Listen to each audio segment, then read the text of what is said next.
Not long ago, I spoke in a high school. And after I finished, a girl came up to me and she said, "Mr. Berger, I'm so glad that I heard you, because my parents told me that the Holocaust never happened. And now, listening to you, I know it did really happen." I'm very proud, but I am. It's just very, very unfortunate and very out of context and very unbelievable even what Hitler did. But that could happen to any nation. All of the problems in Germany originally started with bullying, hazing, and calling people names. And if the students learn anything from me or other survivors, it is important for them to be an upstander. And when they see another kid calling someone a name or saying to someone, "Oh, you're so stupid," or "you're ugly," or anything like that, even if they are afraid of interceding or coming into the argument or starting a fight, they have to tell an adult.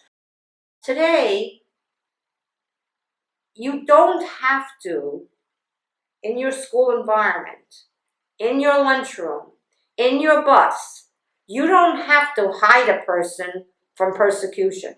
You don't have to go into the fire and rescue the person. Those are heroic things. You don't have to jump into the water and rescue a person who's drowning.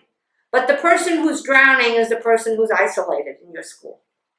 The person who's drowning is the person who is not invited to anything that goes on, to be on a team, to come to a party, to hang out.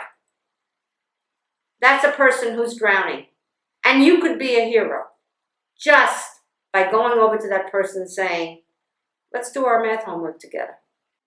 When I speak to students, and I said the basic purpose of me speaking to students is to make sure it doesn't happen again. And I always give them some homework to do, and the homework is do a kind deed for somebody. Do something, do a selfless act.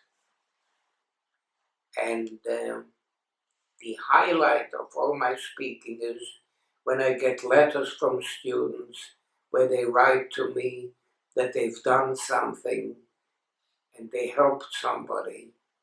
I got a letter recently from a girl, a high school student, who wrote to me that she saw a girl, another student in the hallway, and who was crying. And she went up to her and gave her a big hug. And the girl said that was the best thing that anybody could ever do for her. And that gives me a warm and fuzzy feeling that I've done something. Once had a program where they blindfolded two youngsters, and they had M&Ms. And they had to take an M&M. They said, "What color M&M did you have?" Just to show on the outside it's different, but inside it's chocolate. They're all alike.